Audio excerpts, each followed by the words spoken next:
আম দেখলেই মন চায় শুধু আচার দেই। তো আজকের আমটিও কিন্তু অনেক বড় বড় আছিল, দেখতে কিন্তু অনেক সুন্দর আছিল।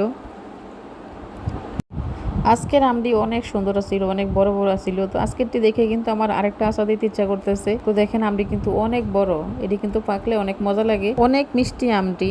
তো আসলে পাকাইয়া খাওয়া সম্ভব না, তো এই কারণে কাঁচা পাইরে নিয়েছি। তো এত বড় বড় আম দিয়ে কিন্তু মুরব্বা করলে সবচেয়ে বেশি ভালো লাগে। তো মুরব্বা করা আসলে সম্ভব না, কারণ মুরব্বার মধ্যে কিন্তু অনেক খাটাখাটনি করতে হয়। তো আজকের আমটি দিয়ে ভাবলাম আরেকটা আচার করে রাখি, ওই আচারটা কিন্তু আমার কাছে অনেক ভালো লাগে খাইতে। তো আমটি আমি প্রথমে ধুয়ে নিয়েছিলাম, ধুয়ে তারপরে কাইটা দেখেন একটু মানে কেঁচা কেঁচা করে নিছি আর কি, যাতে মশলা ভালোভাবে ঢুকে। তো এটা আমি মিষ্টি আচার করবো, তো এই কারণে একটু ভালো করে কেচে নিছি। তো কেচে এখন দেখেন সবটি আমি একসাথে কেটে নিতেছি। আমি কাটতে একটু কষ্ট হইতেছে, যেহেতু আম এখন শক্ত হয়ে গেছে। 8-10 দিন পর কিন্তু আম গাছের সব আমি ফাইকে যাইবো। তো এইটিও কিন্তু 8-10 দিন পরে ফাইকে যাইতো, হালকা হলুদ হয়ে গেছে। তো বাকি যেই করে আম ছিল ওই করে আমি কেটে নিতেছি। এক সময় কিন্তু এমন কাঁচা আম দেখলে অনেক খাইতে পারতাম, কিন্তু এখন একটাও খাইতে পারি না, কারণ আম দেখলে জানি কেমন মানে গা শিরশির করে। তো আমার মেয়েরা কিন্তু কাঁচা আম অনেক মজা করে খায়। তো আসলে আমার এই দিনটা অনেক আগেই শেষ হয়ে গেছে, এখন আর আসলে কাঁচা আম খাওয়ার বয়সও নাই, আর মনও চায় না খাইতে। আম কাটার পর কিন্তু আমি আধা কেজি চিনি দিয়ে ভিজিয়ে রাখছিলাম অনেকক্ষণ, প্রায় 1 ঘন্টার মতো ভিজিয়ে রাখছিলাম। তো চিনি থেকে কিন্তু অনেক পানি বের হয়েছে। তো চুলাতে এসে বললাম,